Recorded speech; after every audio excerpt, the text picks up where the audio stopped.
Espiritu Santo'y dumating sa amin. Ipinaalala ang salita ni Jesus. Binuksan ang puso, binuksan ang isip, na si Jesus ang Kristo, anak ng Diyos.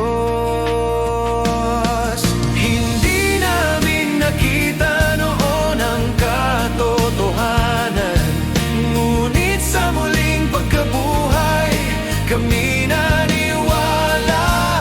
Ang kasulatan ay naging malinaw, si Jesus ang Kristo.